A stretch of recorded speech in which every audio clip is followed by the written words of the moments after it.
একাধিক পদ, খণ্ডবাক্য কিংবা বাক্যকে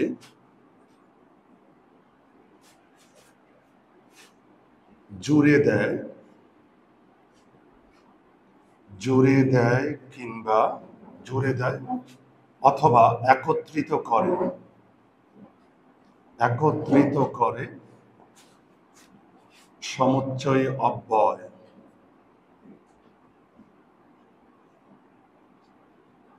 কিংবা যোজক, আমরা যে নামে বলি, ইংরেজিতে কনজাংশন। তাহলে দেখো, একাধিক পদ, একাধিক খণ্ডবাক্য কিংবা বাক্যকে জুড়ে দেয় বা একত্রিত করে সমুচ্চয় অব্যয়। তাহলে একাধিক বাক্যকে, একাধিক খণ্ডবাক্যকে, একাধিক পদকে জুড়ে দেওয়ার কাজ করে, একত্রিত করার কাজ করে সমুচ্চয় অব্যয়, যেটাকে আমরা ইংরেজিতে বলবো কনজাংশন। কথা নয়। তো এখন আমি কিছু উদাহরণ এখানে দিই আর প্রকারভেদে বিস্তারিত আলোচনা করব। যেমন ও, আর, এবং, কিন্তু, অথচ, তথাপি, বরং, ইত্যাদি ইত্যাদি ইত্যাদি। দেখো তো কিভাবে জুড়ে দেওয়ার কাজ করে। মা ও বাবা, এই যে মা আর বাবা, এই দুইটা শব্দকে বা এই দুইটি পদকে জুড়ে দিয়েছে, একত্রিত করেছে ও, একত্রিত করেছে, জুড়ে দিয়েছে। তোমরা জানো, এর আগে একটা অব্যয় পড়িয়েছিলাম, অনুসর্গ অব্যয়। এটার ইংরেজি হচ্ছে প্রিপোজিশন। প্রিপোজিশন আর কনজাংশনের মধ্যে কোথায় পার্থক্য? প্রিপোজিশন হচ্ছে সম্পর্ক তৈরি করে, আর কনজাংশন একত্রিত করে। এক জিনিস না। আমার কথা কি বুঝতে পারলে? সম্পর্ক তৈরি করে প্রিপোজিশন, অনুসর্গ অব্যয়, আর একত্রিত করে জুড়ে দেয় সেটা হলো কনজাংশন। যেহেতু আমি এটার উপর বিস্তারিত আলোচনা করেছি, এটাতে আর যাচ্ছি না। তো দেখো, মা বাবাকে একত্রিত করেছে ও। আবার আমি যদি উদাহরণ দিই, সে বাজারে গেল এবং ইলিশ মাছ কিনলো।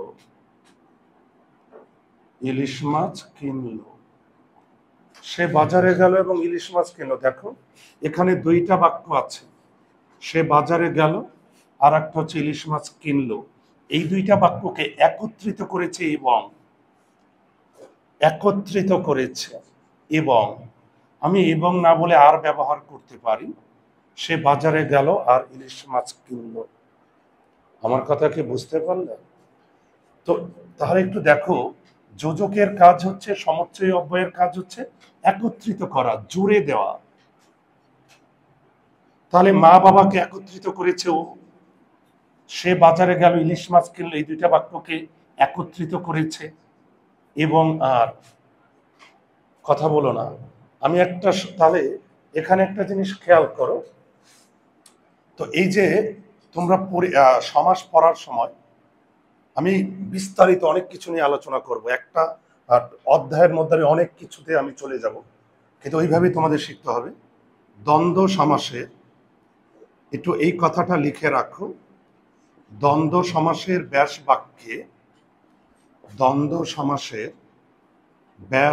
বাক্যে সমুচ্চয় অব্যয় কিংবা যোজক ব্যবহৃত হয়। লিখো, দ্বন্দ্ব সমাসের ব্যাস বাক্যে সমুচ্চয় অব্যয় কিংবা যোজক ব্যবহৃত হয়। লিখেছ?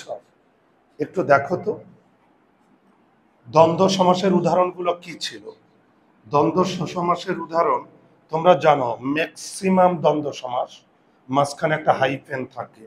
যেমন এই যে আমি একটু আগে উদাহরণ দিলাম, মা বাবা, ভাই বোন,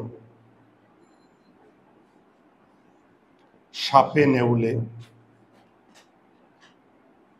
নেউল মানে বেজি, বহু উদাহরণ আছে। তো দ্বন্দ্ব সমাসের যখন আমরা ব্যাস বাক্য করব, ব্যাস বাক্যটা কাকে বলে? সমাসকে ভাঙলে যে বাক্যটা পাবো সেটাকে আমরা কি বলবো? ব্যাস বাক্য। এটা তো দ্বন্দ্ব সমাস, এই সমাসটার নাম দ্বন্দ্ব। আর দ্বন্দ্ব সমাস চেনা যায়, শুধু একটা দ্বন্দ্ব সমাস বাদে সব দ্বন্দ্ব সমাসের মাঝখানে কি থাকে? হাইফেন। যে দ্বন্দ্বটাতে হাইফেন থাকে না সেটা হচ্ছে একশেষ দ্বন্দ্ব। আমার কথা কি বুঝতে পার? যেমন দম্পতি, জায়া ও পতি। আচ্ছা ওকে, আমরা যেহেতু অব্যয় আলোচনা করছি একটু ধারণা দিয়ে যাই। তো এখন এই যে সমাসটাকে ভাঙলে যে বাক্য পাবো সেটা হচ্ছে ব্যাস বাক্য। তো ব্যাস বাক্য করার সময় আমরা কি করব? ও মা ও বাবা, ভাই ও বোন, সাপে ও নেউলে, সাপে ও নেউলে। তোমরা চাইলে ও এর পরিবর্তে আর এবং ব্যবহার করতে পারো। তাহলে দেখো, তোমরা এই ব্যাস বাক্য করার সময় ও আর এবং যে কোনো একটা আনতে পারো। মা ও বাবা, মা আর বাবা, সাপেও নেউলে। এখন প্রশ্ন হচ্ছে, তাহলে ও আর এবং এটা তো যোজক, এটা হচ্ছে সমুচ্চয় অব্যয়। তাহলে পরীক্ষায়, পাবলিক ইউনিভার্সিটি এডমিশনে বা বিভিন্ন প্রতিযোগিতামূলক পরীক্ষায় যদি প্রশ্ন করে কোন সমাসের ব্যাস বাক্যে যোজক ব্যবহৃত হয়, উত্তরটা কি হবে? দ্বন্দ্ব সমাস।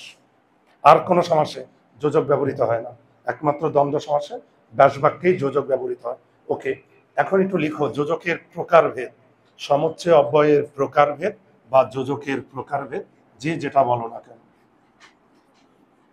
লিখো। খেয়াল করো, সাধারণ যোজক। আমরা এখন প্রকারভেদে যাচ্ছি। সাধারণ যোজক, সাধারণ যোজক এই যে ও আর এবং, যেটা আমি এতক্ষণ আলোচনা করেছি, ও আর এবং এটা হচ্ছে সাধারণ যোজক। আর তোমরা দেখো এই সাধারণ যোজকের পরিবর্তে মাঝখানে একটা সংযোগ চিহ্ন দিতে হয়, এটাই হচ্ছে একত্রিত করা। এই সংযোগ চিহ্ন মানেই হচ্ছে একত্রিত করা। তো তুমি এই সংযোগ চিহ্ন দাও কার পরিবর্তে? এই সংযোগ চিহ্নটা দিচ্ছ এই যোজকের পরিবর্তে, যোজকের পরিবর্তে সংযোগ চিহ্ন। তাহলে এই যে সাধারণ যোজক ও আর এবং, আমি এখানে যতগুলো উদাহরণ দিলাম সবগুলো হচ্ছে সাধারণ যোজকের। এই যে সে বাজারে গেল এবং ইলিশ মাছ কিনলো, মা ও বাবা, আরো যে দ্বন্দ্ব সমাসের যে উদাহরণগুলো দিলাম, তাহলে এটা কি? সাধারণ যোজক। ঠিক আছে? তো তোমাকে একটা বাক্য দিয়ে প্রশ্ন করবে যে এই বাক্যে কোন যোজক ব্যবহৃত হয়েছে, তাহলে ও আর এবং এগুলা দেখলে তুমি কি বলে দিবে? সাধারণ যোজক। এই যে আমি যতগুলো উদাহরণ দিলাম এগুলো হচ্ছে সাধারণ যোজক। এবার লিখো বিকল্প যোজক। আমি টোটালটা মুছে দিচ্ছি। বিকল্প যোজক,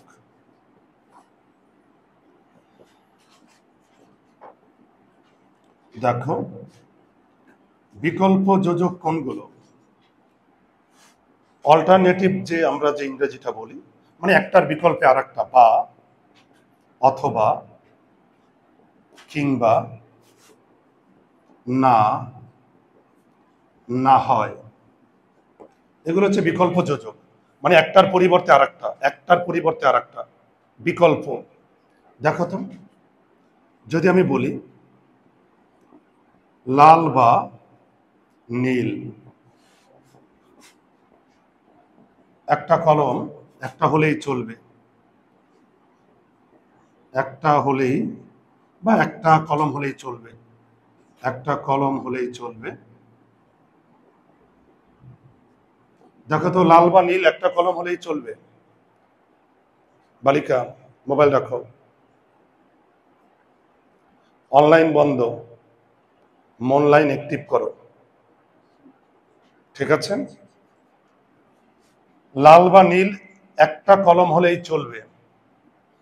দেখো তো এখানে বিকল্প, লাল বা নীল, যে কোনো একটা, একটার বিকল্পে আর একটা।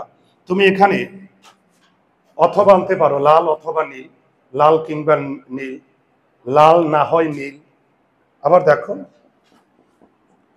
হয় পড়বে না হয় ঘুমাবে,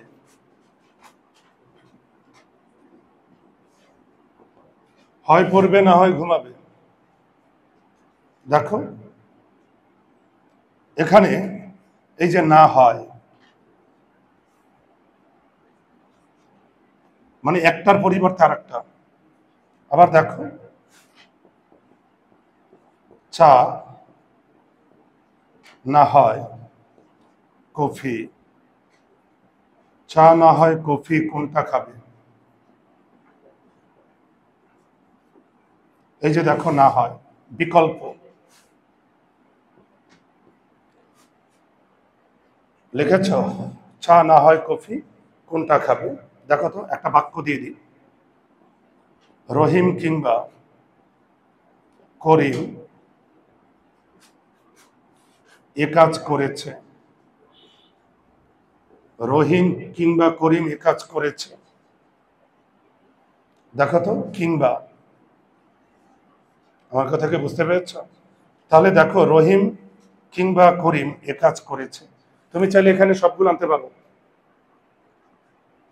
দেখো তো, রহিম বা করিম এ কাজ করেছে, রহিম না হয়, রহিম না করিম এ কাজ করেছে, প্রশ্নবোধক, রহিম না করিম এ কাজ করেছে, রহিম না হয় করিম এ কাজ করেছে, মানে একজনের পরিবর্তে আর একজন। ওকে,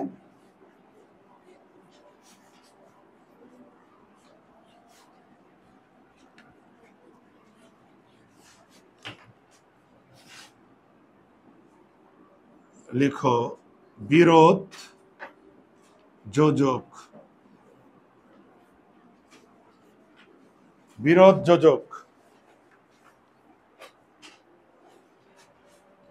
বিরোধ যোজক কোনগুলো একটু উদাহরণ দিই। এত পড়লাম তবু কমন পড়ল না, এত বললাম তবুও কমন পড়লাম না, বিরোধটা আগে বুঝো। প্রথম বাক্যাংশটা খেয়াল করো, এত পড়লাম, পড়া অনুযায়ী কমন পড়া উচিত ছিল না? তাহলে দেখো প্রথম বাক্যাংশ আর পরের বাক্যাংশ দেখো কমন পড়লো না, তাহলে পড়া অনুযায়ী তোমার কমন পড়া উচিত ছিল, কিন্তু পড়া অনুযায়ী কমন পড়ে নাই, তুমি পড়ছো অনেক, এত পড়লাম তবু কমন পড়লো না। তাহলে প্রথম অংশের সঙ্গে বাক্যের দ্বিতীয় অংশের একটা বিরোধ, বিরোধ মানে বিপরীত, সাংঘর্ষিক সম্পর্ক।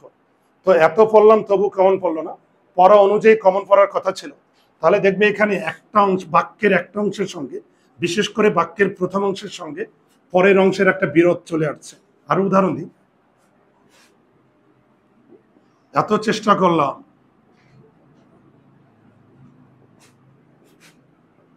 তবু মন পেলাম না,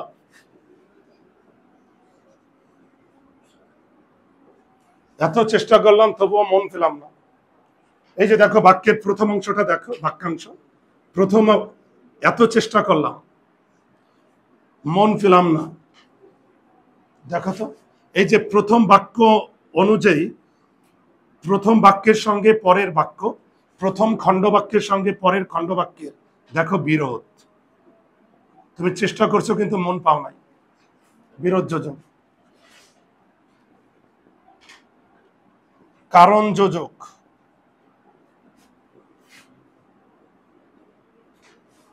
এটার বিকল্প নাম আছে হেতুবোধক, হেতুবোধক যোজক। হেতু মানেও তো কারণ, তাই না? হেতু মানেও কি কারণ। দেখো তো, যেমন এখানে বিরোধ ছিল তবু, কারণ যোজকের একটা উদাহরণ দিই। মানুষের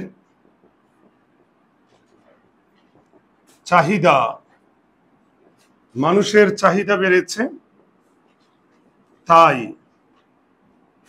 জিনিসপত্রের দামও বেড়েছে। বাংলাদেশ,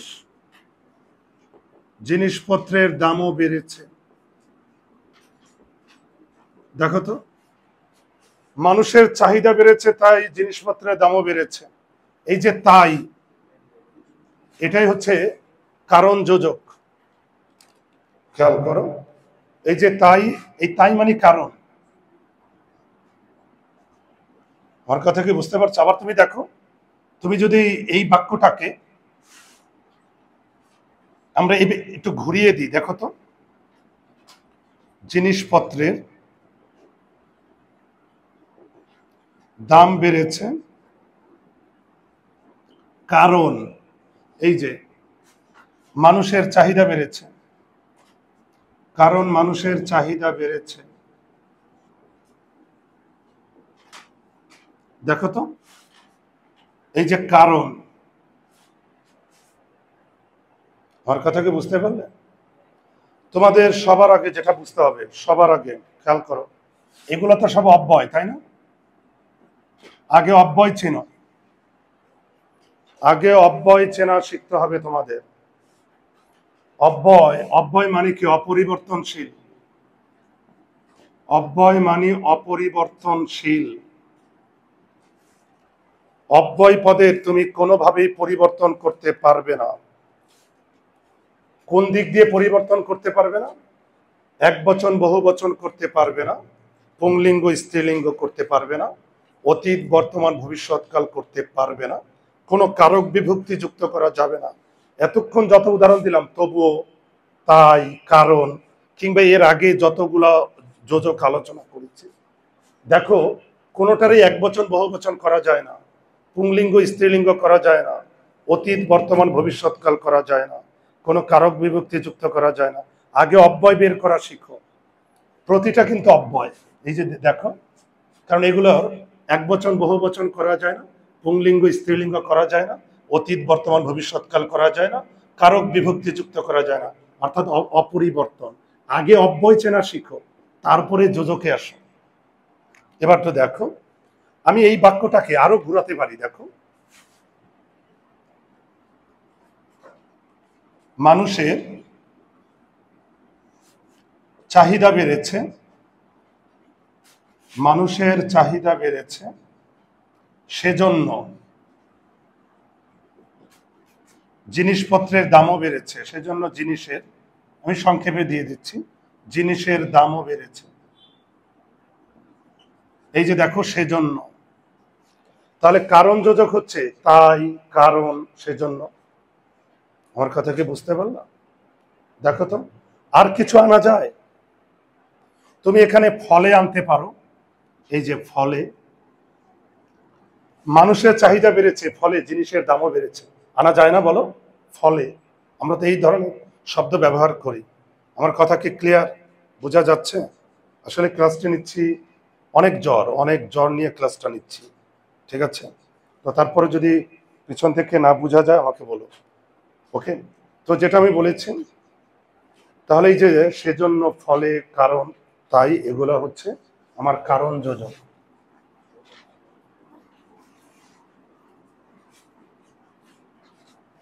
লেখো সাপেক্ষ যোজক। সাপেক্ষ যোজক,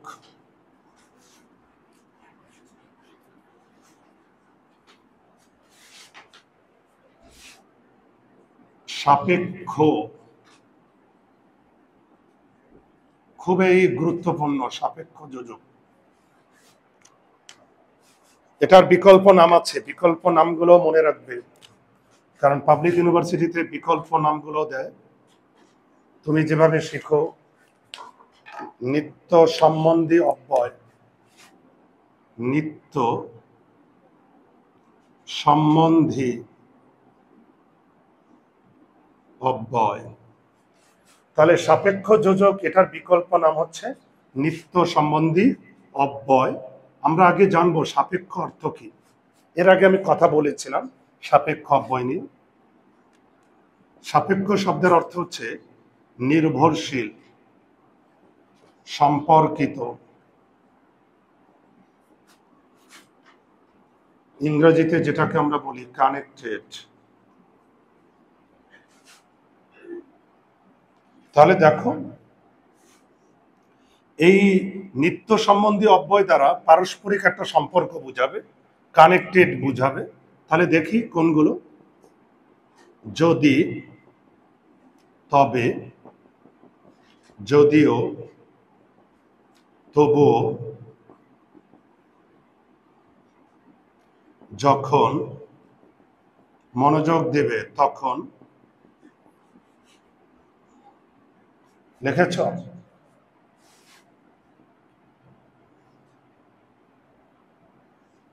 যেই না, অমনি,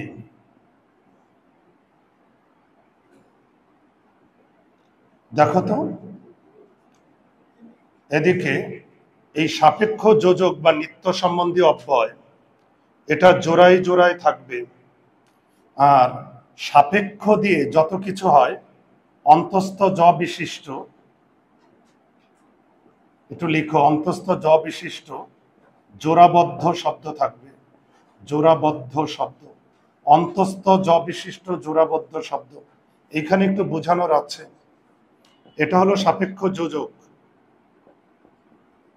সাপেক্ষ যোজক হচ্ছে অন্তস্থ জ দিয়ে শুরু হয়, এই যে দেখো অন্তস্থ জ, অন্তস্থ জ, আর জোড়ায় জোড়ায় থাকবে। দেখো তো,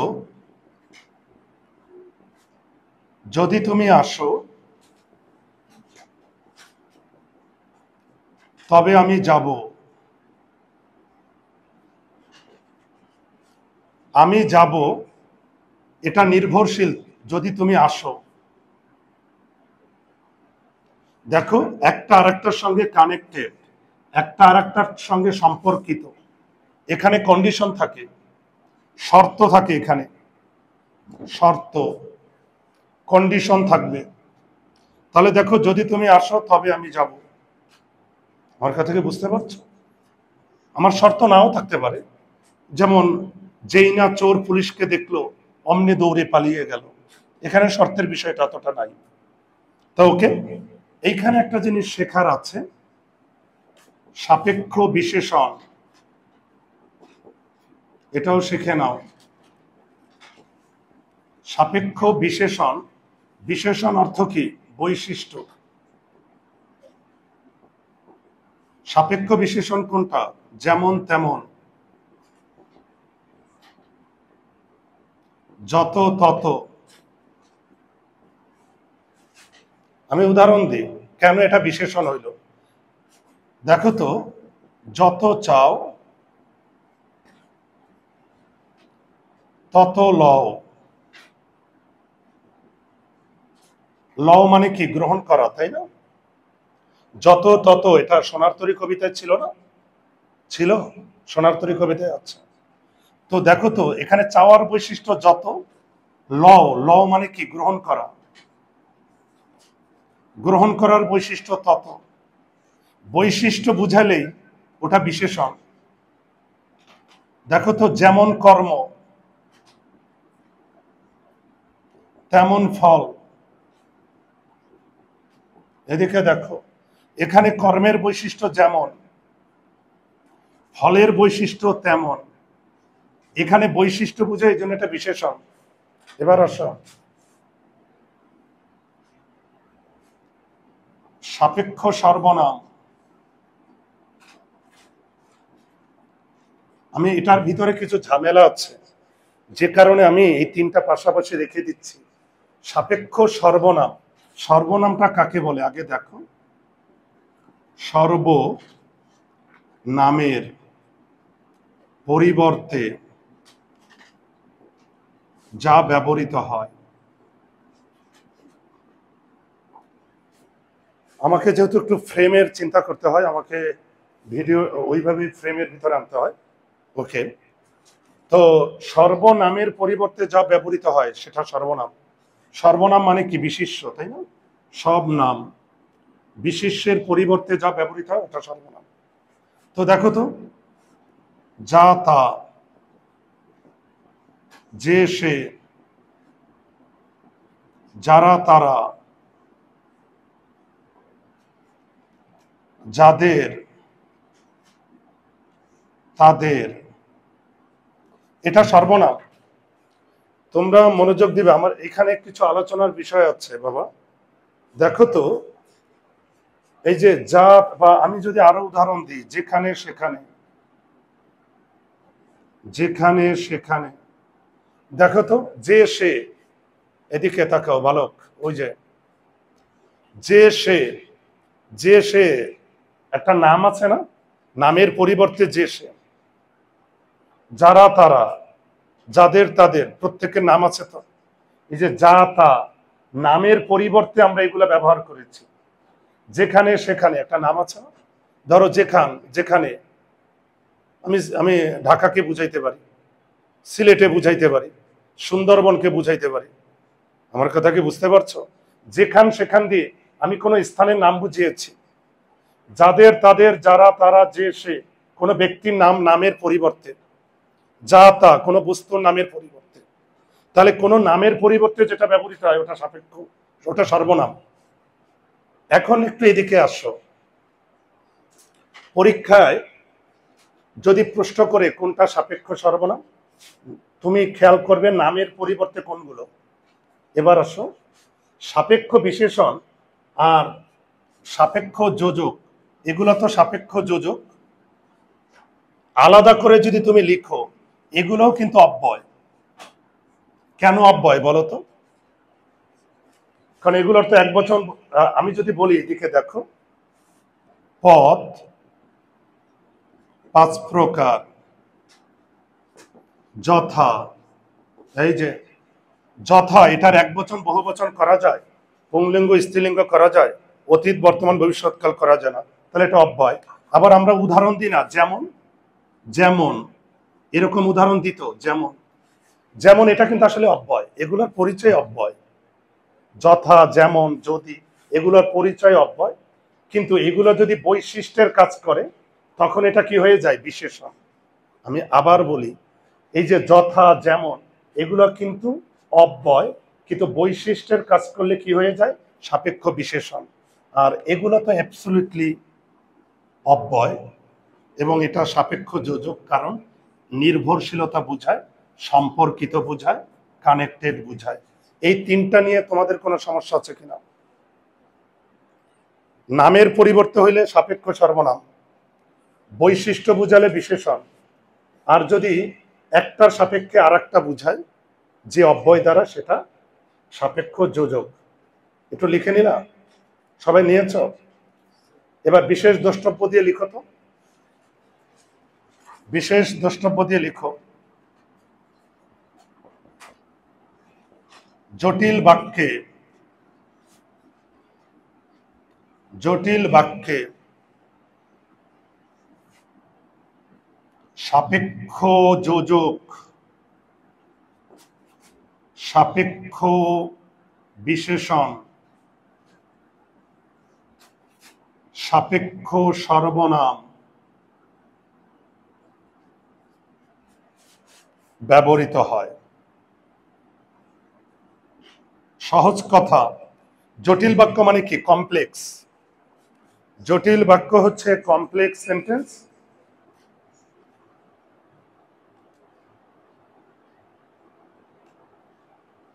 লিখেছ?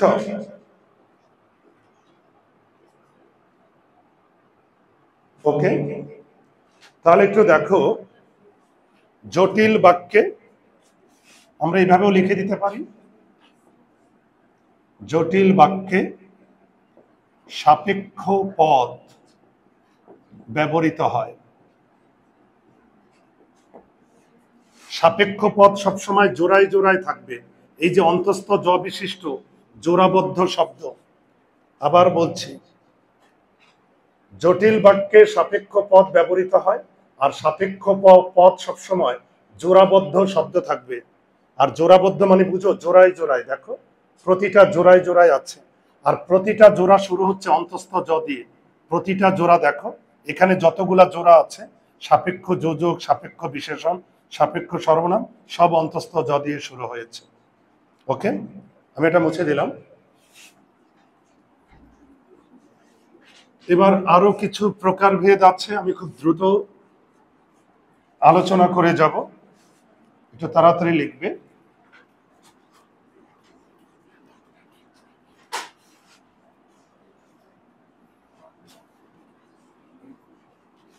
লিখো,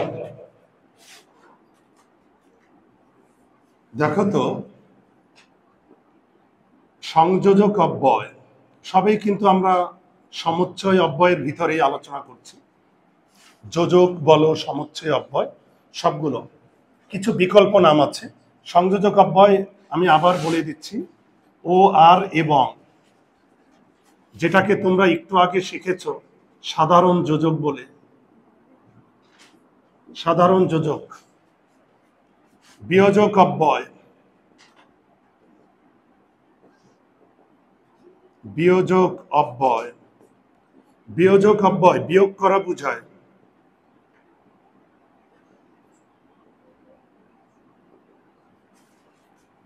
বিয়োগ করা বোঝায়। বিয়োজক অব্যয় অনেকটা বিকল্প, যেটা একটু আগে তোমরা শিখেছ বিকল্প যোজক, অনেকটা। দেখো তো বিয়োজক অব্যয় কোনগুলো, বা, অথবা, কিংবা, না, না হয়। আর বিয়োজক অব্যয়ের মূল থিম হচ্ছে এরকম, 2 বিয়োগ 1 সমান 1। বিয়োজক অব্যয়ের মূল থিমটা হচ্ছে 2 বিয়োগ 1 সমান 1। অর্থাৎ এ ধরনের বাক্যে ঘটনা বা ব্যক্তি থাকবে দুইটা, বুঝাবে যে কোনো একটাকে আর একটা বিয়োগ হয়ে যাবে। আবার বলি, বিয়োজক অব্যয়ের থিম হচ্ছে 2 বিয়োগ 1 সমান 1। অর্থাৎ হচ্ছে এ ধরনের বাক্যে ঘটনা বা ব্যক্তি থাকবে দুইটা, বুঝাবে যে কোনো একটাকে আর একটা বিয়োগ হয়ে যাবে। আর বিয়োজক অব্যয় বিয়োগ করা বুঝায়। সংযোজক অব্যয় এটাও একটু লিখে রাখো, যুক্ত করা বুঝায়। যুক্ত করা বুঝায়। সংযোজক অব্যয় যুক্ত করা বুঝায়, আর বিয়োজক অব্যয় বিয়োগ করা বুঝায়। দেখো তো, একটু আগে একটা উদাহরণ দিয়েছিলাম, রহিম কিংবা করিম এ কাজ করেছে।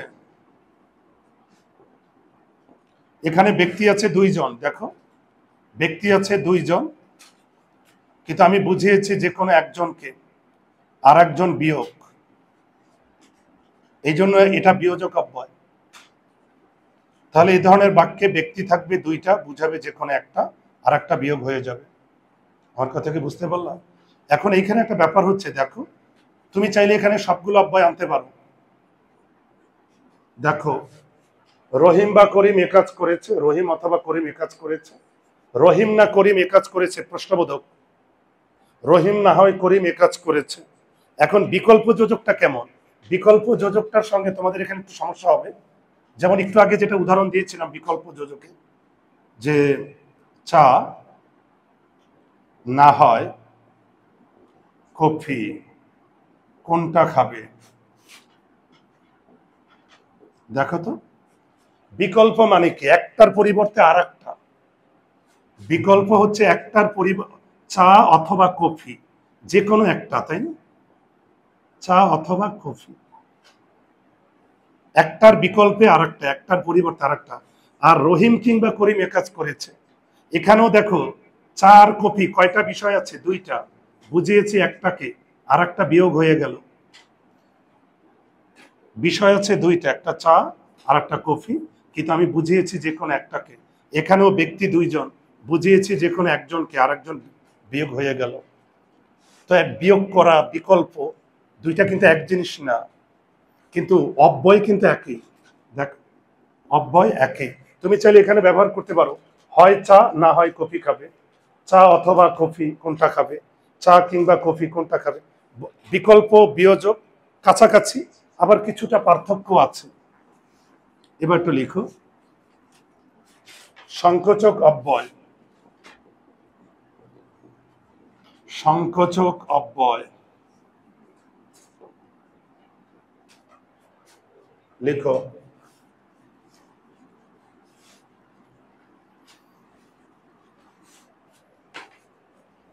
একাধিক খণ্ডবাক্যের মধ্যে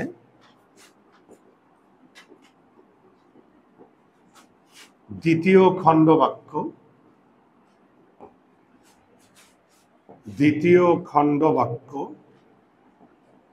প্রথম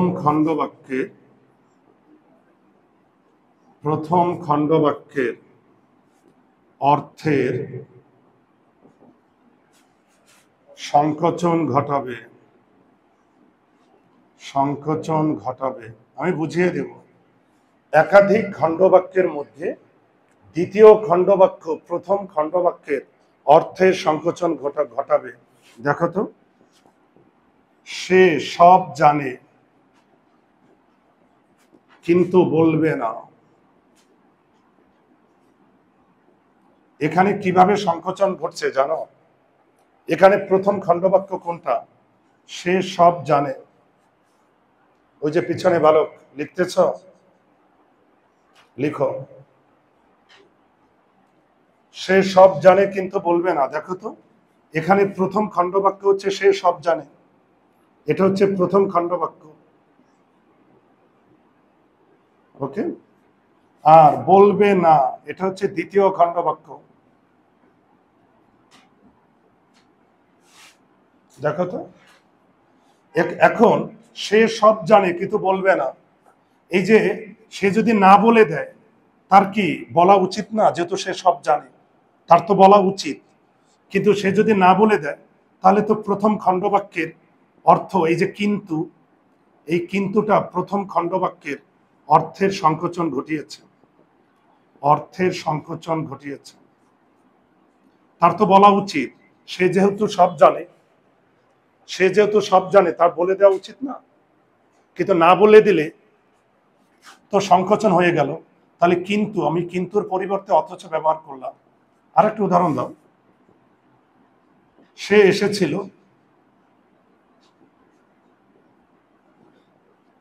কিন্তু আমার সঙ্গে দেখা করেনি।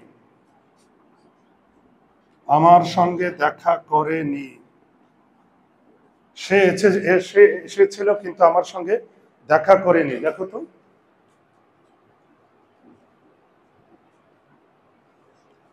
এখানে কিভাবে অর্থের সংকোচন ঘটেছে। সে এসেছিল, এখানে প্রথম খণ্ডবাক্য, আর আমার সঙ্গে দেখা করেনি এটা দ্বিতীয় খণ্ডবাক্য। তো এই প্রথম খণ্ডবাক্যের মিনিংটা কি ছিল? সে এসেছিল, আর দ্বিতীয় খণ্ডবাক্য ছিল আমার সঙ্গে দেখা করেনি। তার মানে আমার সঙ্গে দেখা করা তার উচিত ছিল, কিন্তু আমার সঙ্গে দেখা করেনি।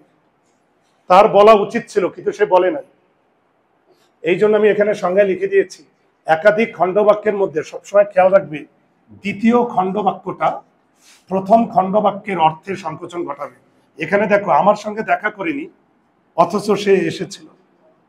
সবসময় দেখবে যে দ্বিতীয় খণ্ডবাক্যটা, এই যে দেখো, সে সব জানে কিন্তু বলবে না, দ্বিতীয় খণ্ডবাক্যটা প্রথম খণ্ডবাক্যের অর্থকে সংকুচিত করে দিয়েছে। এখানে অথচ দেখো তো, সে ধনী কিন্তু কৃপণ। সংকোচন। এখানে প্রথম খণ্ডবাক্য সে ধনী, দ্বিতীয় খণ্ডবাক্য কৃপণ। একজন ধনী মানুষ কেন কৃপণ হবে? একজন ধনী মানুষ তো দান করবে, তাহলে তার তো দান করা উচিত ছিল, কিন্তু সে দান করে না, সে কৃপণ। আমার কথা কি বুঝতে পারছো? তাহলে দেখো,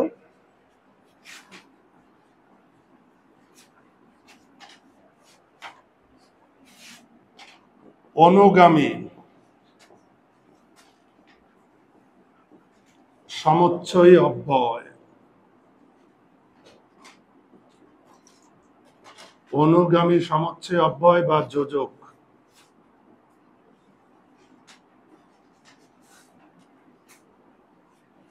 অনুগামী সমুচ্চয়ী অব্যয়, আগে জানো অনুগামী অর্থ কি?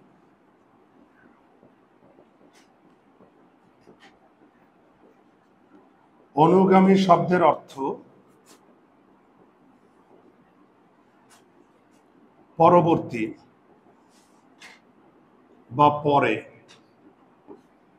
অনুগামী শব্দের অর্থ হচ্ছে পরবর্তী বা পরে। তাহলে দেখো তো,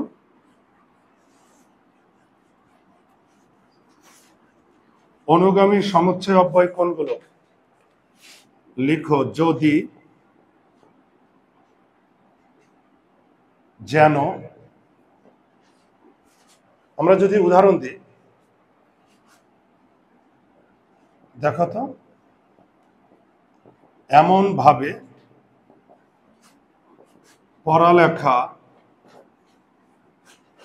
করবে যেন পরীক্ষায় সাফল্য আসেই। দেখো তো, এখানে যদি দিও না, যে দাও। যদি আমি ব্যবহার আলোচনা করব, এমন ভাবে পড়ালেখা করবে যেন পরীক্ষায় সাফল্য আসে। আচ্ছা বলো তো, এই অনুগামী মানে পরবর্তী বা পরে, কোনটা আগে বলো তো? এখানে এই বাক্যে কোনটা আগে? পড়ালেখা। আর পরে সাফল্য কোনটা? পরে। দেখো তো, এমন ভাবে পড়ালেখা করবে যেন পরীক্ষায় সাফল্য আসে, তাহলে পড়ালেখাটা আগে আর সাফল্য কি পরে। এই যে যেন, এই যেনর দ্বারাই আমি সাফল্যকে বুঝিয়েছি না? আর সাফল্যটা তো পরে, পরের ব্যাপার। আর এই পরে বুঝিয়েছে কোনটা? যেন। আর একটা উদাহরণ দিই, সে এতটা পরিশ্রম, এটা একটু সংশোধন করে নিও, এখানে যে দিও, যদির পরিবর্তে যে। সে এতটা পরিশ্রম করে, সে এতটা পরিশ্রম করে যে তার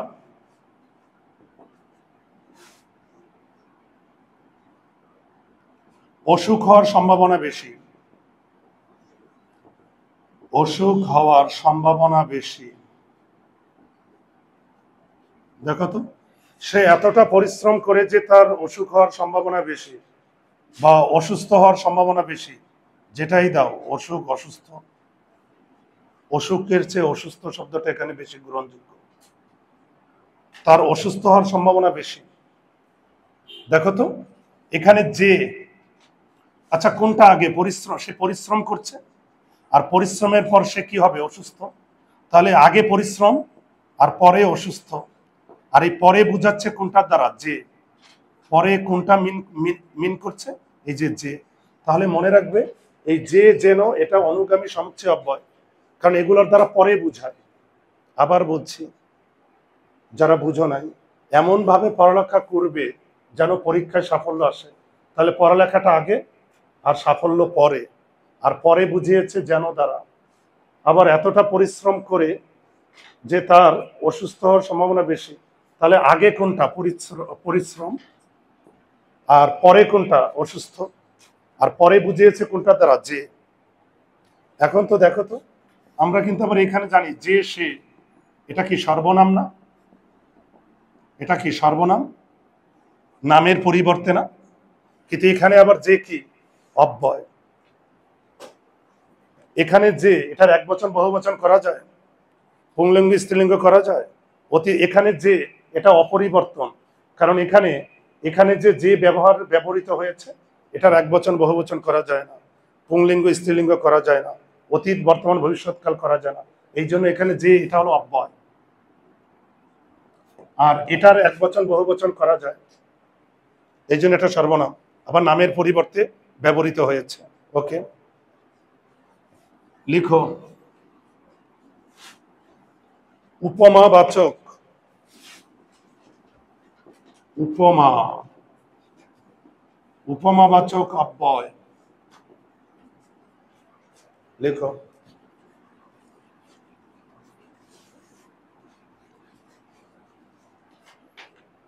উপমা অর্থ কি? তুলনা।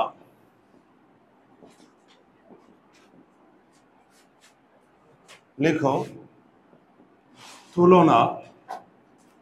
তুলনায় যে অব্যয় ব্যবহৃত হয়, তুলনায় যে অব্যয় ব্যবহৃত হয়।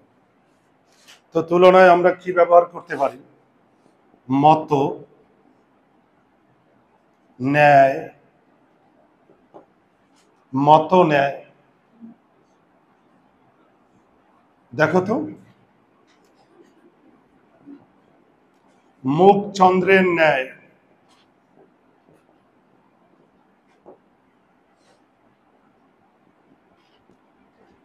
কুমারী ফুলের মতো,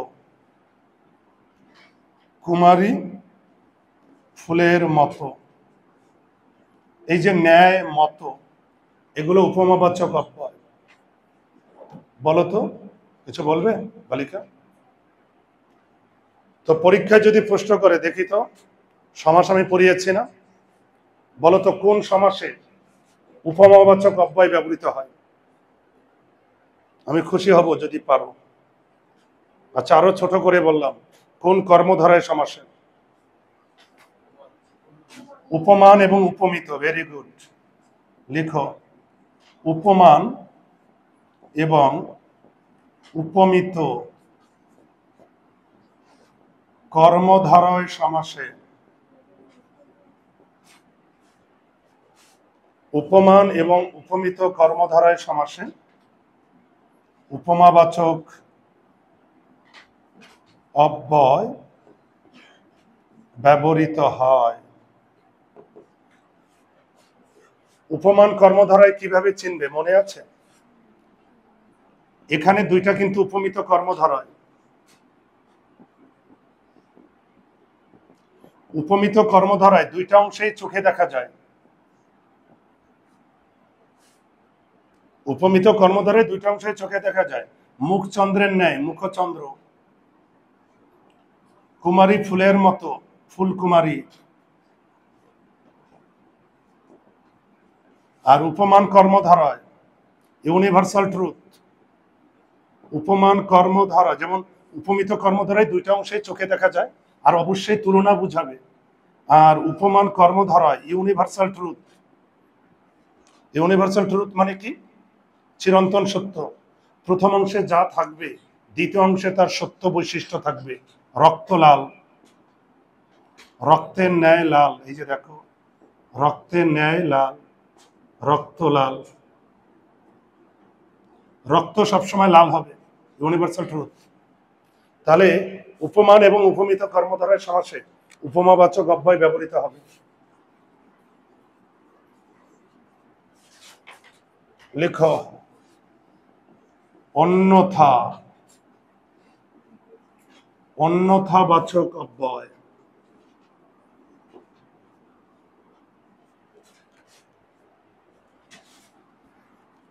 অন্যথাবাচক অব্যয়।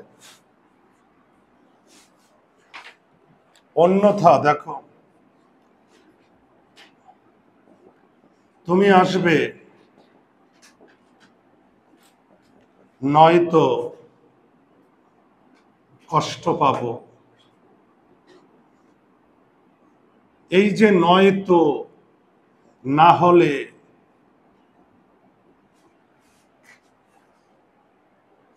তুমি আসবে না হলে কষ্ট পাবো, নয়তো কষ্ট পাবো। অন্যথা মানেই তুমি আসবে, যদি না আসো তাহলে কি পাবো? কষ্ট পাবো। তাহলে দেখো অন্যথা মানে পরিবর্তে বা বিকল্পে। এটা হচ্ছে অন্যথাবাচক, সংশয়বাচক, সংশয়বাচক অব্যয়। সংশয় মানে কি? সংকোচ। ভয় হচ্ছিল যদি মা বাবা জেনে যায়।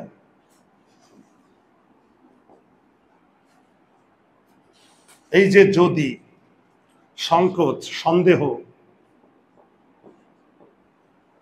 সংশয় বুঝাবে, সংকোচ। তুমি এখানে পাছেও দিতে পারো, ভয় হচ্ছিল পাছে মা বাবা জেনে যায়। আমার কথা বুঝতে পারছো? ব্যবস্থা, ব্যবস্থাবাচক অব্যয়।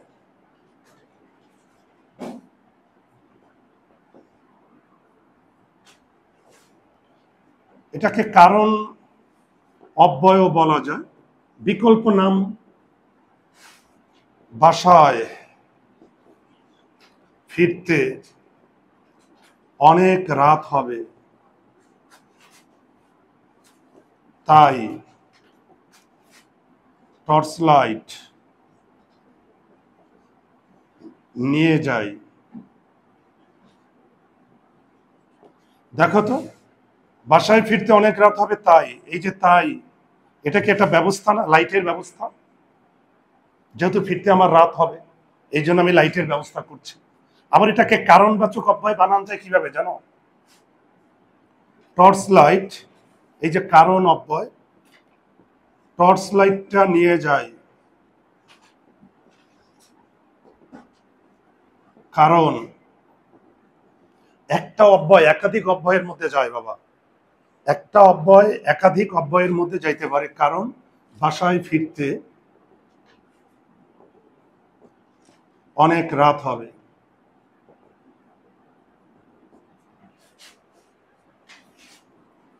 এবার লিখো ব্যবস্থা, এটা তো গেল ব্যবস্থা, এবার দাও অবস্থা, অবস্থাবাচক অব্যয়। এটা সহজ, যদি আমি পাখি হতাম, যদি আমি পাখি হতাম, এটা অবস্থা, পাখির অবস্থা। তোমরা একটা জিনিস খেয়াল করছো, এই যদি, একটু আগে কিসের উদাহরণ দিয়েছিলাম বলো তো? সংশয়, তাই না? সন্দেহ, যদি বাবা মা জেনে যায়, যদি। তো বাবা একটা জিনিস মনে রাখবে, এই যদি একাধিক প্রকার ভেদে যাইতে পারে, এটা ডিপেন্ড করে কোন অর্থ মিন করছে। তা যদি আমি পাখি হতাম, এটা অবস্থাবাচক, পাখির অবস্থা। সীমা,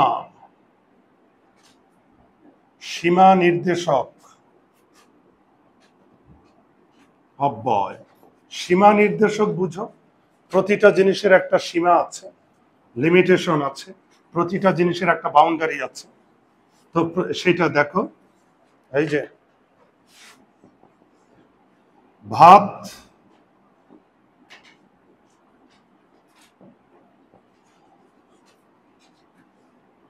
আচ্ছা, এটা এটা লিখো, বেশি কিছু খেতে হবে না, শুধু মাছটা খাও। বেশি কিছু খেতে হবে না, শুধু মাছটা খাও। তার মানে এখানে অনেক খাবার ছিল, আর সেই খাবারের মধ্যে শুধু মাছটাকে ইন্ডিকেট করছে, এই জন্য এটা সীমা। সীমা মানে কোনো কিছুকে ইন্ডিকেট করা, একটা নির্দিষ্ট করে কিছু বলা। তাহলে দেখো, বেশি কিছু খেতে হবে না, শুধু মাছটা খাও। এই যে শুধু, এই শুধুটাই অব্যয়। আমি এখানে শুধুর পরিবর্তে কি ব্যবহার করতে পারি? কেবল। দেখো, বেশি কিছু খেতে হবে না, কেবল মাছটা খাও। সীমা মানে কোনো কিছুকে একটা নির্দিষ্ট করে বুঝাই দিয়েছে। বা আমি যদি এটুকু বলি, সবাই এসেছিল,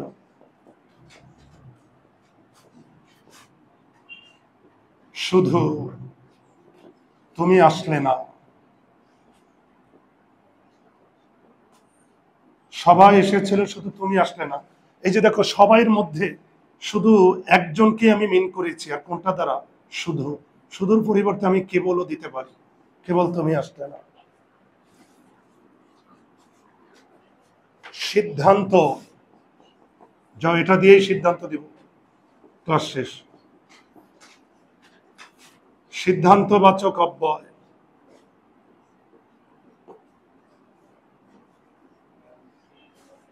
সিদ্ধান্তবাচক অব্যয় দেখো তো, সুতরাং, সুতরাং, অতএব।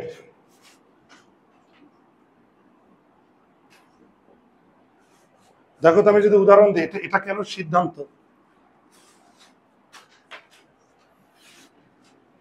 সুতরাং এবার